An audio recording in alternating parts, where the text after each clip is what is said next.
Welcome to Lake TV's Community Spotlight Show presented by COMC, Central Ozarks Medical Center. And we've got something special for you today. This is a series of programs, actually. It's more than one show. It's the Shore Family Football Legacy. So we've got Jeff Shore, Bob Shore, Coach Shores from the last, I don't know, how long have you guys been the legacy of coaching in Camdenton? Has it been 40, 50 years? Yeah, since 1975. 75, so almost 50 years. Right. Wow.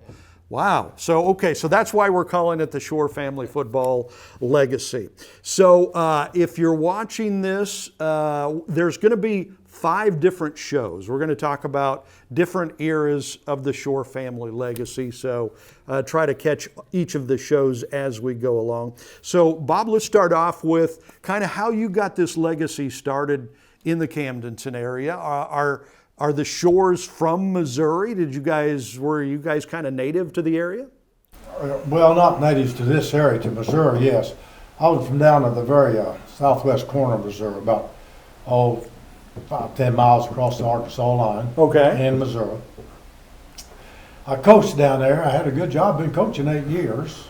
Good situation as a head coach and athletic director, and I had some friends up here that said this was a really good football job. Really? That I might be interested in. You know, the coaching network, this job came open and could be, wasn't particularly at the time because they weren't winning. They had good football teams, but not in consistency, you know. Right.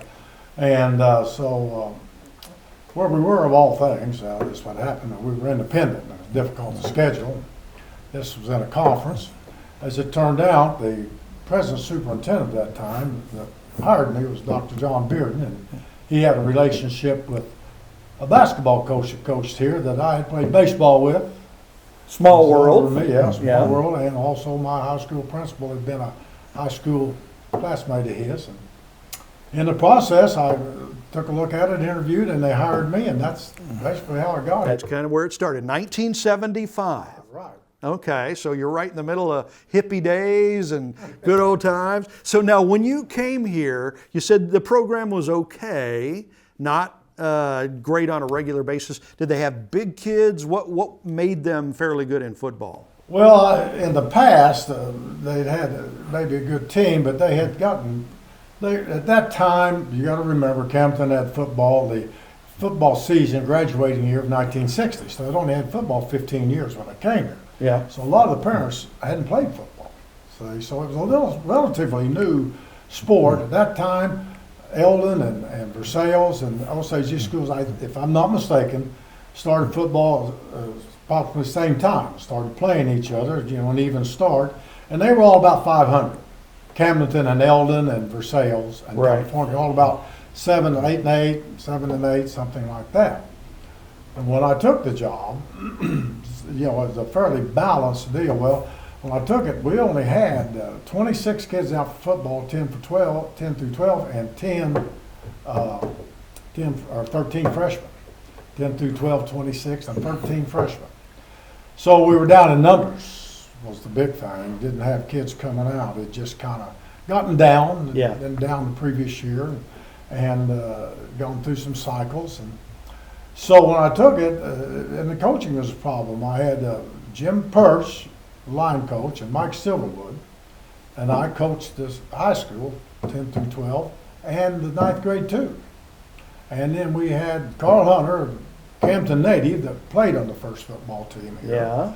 Was a senior, a good football player. He and Dan Hagedorn, who was a counselor, both since have passed away. Good friends, ended up being good friends and good coaches when we took the 7th, 8th grade. So that's how we got started, and then we just increased in number from there until eventually we were having 85 to 90, 10 through 12, which we should have, a school our size, and 35 to 45 in the freshman level, and just got more competitive. And I'll be darned, as it would have it, in 1982 we get kicked out of the conference because we haven't lost the conference game. And they didn't want that. You were too good anymore, and people don't know that, but we were in that conference and they kicked us out. Said no, so then we became independent. Yeah. So I was back in the same headache I was at before I came, trying to schedule ball games. Yeah. And as a result, you end up, if you're a good football team, and we were, you know, averaging 9 wins a year for 36 years. And so people don't want to play you, particularly in that day and age, because it was on the point system, and a loss hurts you for your chances of going to state. Sure. So we end up playing the bigger schools, longer trips and private schools from Poplar Bluff, Missouri, to St. Francis Borgia, to St. Louis Country Day, to Raymore Peculiar High School, to Harrisonville High School, Yeah. and so on and so forth. Big schools, tough schools. Did that make you better? I think it did. Yeah. It's either, get better or die, really, right? Exactly. I can honestly say that there for many years, we always played somebody. I mean, we played for 7 or 8 state championships. We played somebody during the regular season just as good as we played in the playoffs. Right. For example, we played Jeff City Elias and then ended up playing them in the playoffs. Yeah. Ended up playing them for a state championship. We played Excelsior Springs in '96. We played for a state championship. We played them the third week. Ended up playing them for state championship. So obviously, Yeah. that held to be true. Yeah, I think it made us in the long run. It was a bitter pill to take early to not be wanted in the conference, but I think in the long run, it definitely, no question, it made us better. Absolutely. Okay, so we're talking with Bob and Jeff Shore. This is the Shore Family Football Legacy. And like I say, we've got a series of shows for you. So several of these shows from over the years, we're starting 50 years ago now when the legacy got started. And we'll have more with Jeff and Bob right after this. What is COMC? A health center where everyone has access to high-quality, affordable medical, dental, and behavioral health care, regardless of insurance or ability to pay. Offering primary care, preventative, chronic, pediatrics, and OBGYN. COMC even offers comprehensive dental and same-day emergency care. A health center that focuses on every aspect of your health. Everything your family needs to stay healthy. At COMC, your health is our mission. Your year-round, safe and affordable vacation destination is Central Missouri's Lake of the Ozarks. Voted the best recreational lake in the nation by readers of USA Today and 10 Best. There's a wide variety of places to stay, from resorts and hotels to condos and campsites. With over 50 marinas nearby, happy to rent you boats and PWCs. Off the water, enjoy scenic hiking or take a swing at 13 awe-inspiring golf courses. Find your fun shine at funlake.com. Produced in cooperation with Missouri Division of Tourism. Welcome back to Lake TV's Community Spotlight Show. We are doing the Shore Family Football Legacy. This is show number 1. We're starting at the beginning with Bob and Jeff Shore. And so Bob came in. You were telling us how you got the job, head coach at Camdenton in 1975. There was some talent there. You had to kind of come in and work it over. You got to be so good they kicked you out of the conference early on. What conference was that? That was called the Tri-County Conference. Okay, so there's still the Tri-County. Yeah, it's the same one. They kicked you out of that. We're not in it. Okay. So how old was Jeff when all this was going on? Were you just a little youngster? Yeah, or what? I was about 4 or 5, and all I remember is I was riding my bike in Newtonia, Missouri, and they came by in a U-Haul and said, "Hey, throw your bike in the back. We're leaving." "Where are we going?" "We're moving." "We're not coming back." "No, we're not coming back." They didn't even tell you, huh? Yeah, okay. So I ended up at Camden, Missouri, which is the best thing ever happened to me. Heck yeah. I just remember being a little kid and running around, and I was going to practice with him as much as I could. And Brad Hunter, who was Coach Hunter's son, he and I were the same age, and spending all kind of time, kicking the football, throwing the football, making tape boats in the whirlpool, taping managers to the pole. I mean, everything you could think of. You never taped any managers to the pole, did you? So, but we were young kids then. From the time I was 5 years old, I've spent on that piece of dirt out there and having a good time. And probably what sticks out to me is, from the football perspective, is the excitement even at 7, 8 years old, remembering in 1977 going to the state championship and the semifinal game at home and the Osho game and just how many people were there. It was something that we'd never done at Camdenton. Even at 8 years old, I realized that the excitement, that kind of gave me the bug. I bet.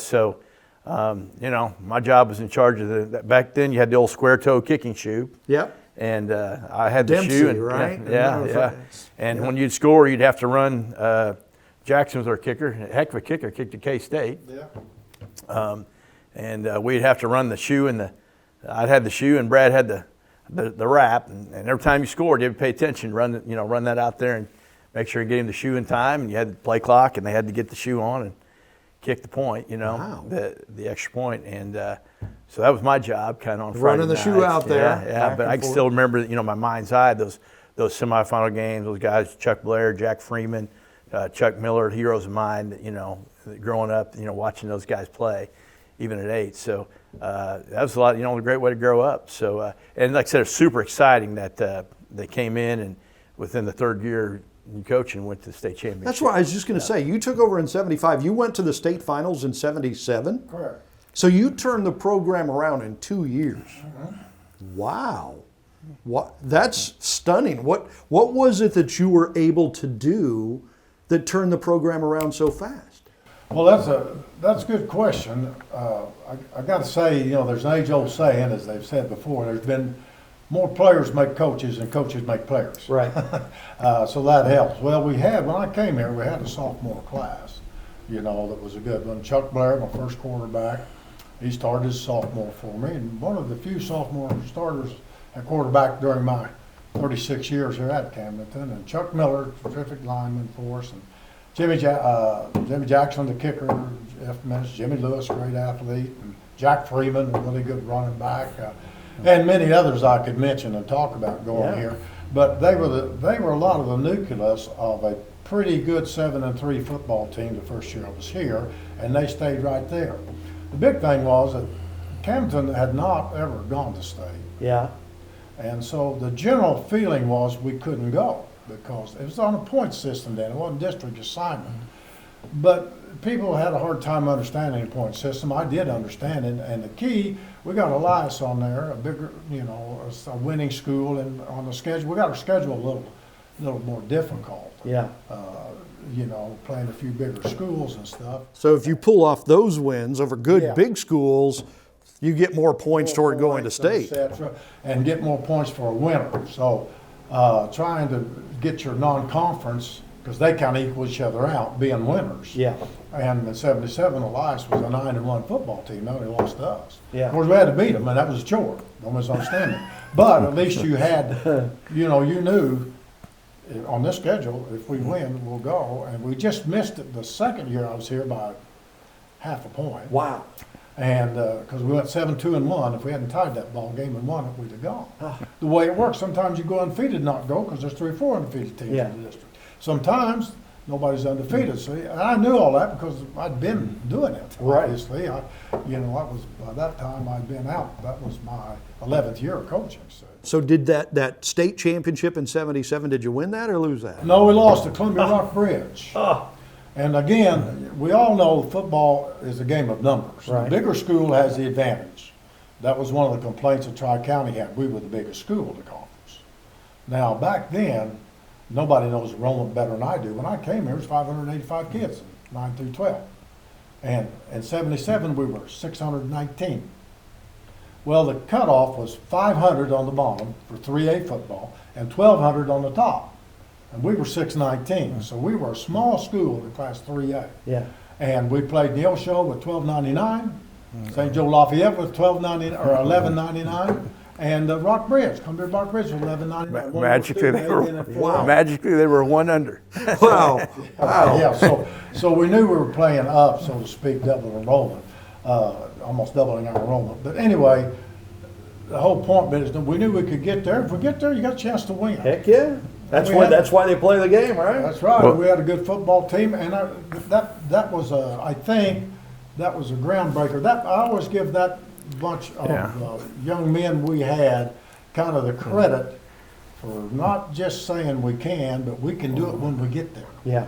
Absolutely. And I'll say that set the stage for me at 7 or 8 years old to want to try to do that, and 10 years later, we found ourselves in the same spot. And I contribute all that to those guys that started that. Like you say, you caught the bug from Yeah, them, yeah. and they Yeah. deserve the credit for that. All right, so you can see why we're loving this. This is the Shore Family Football Legacy, a series of shows with Jeff and Bob Shore talking about their almost 50 years at Camdenton running football over there.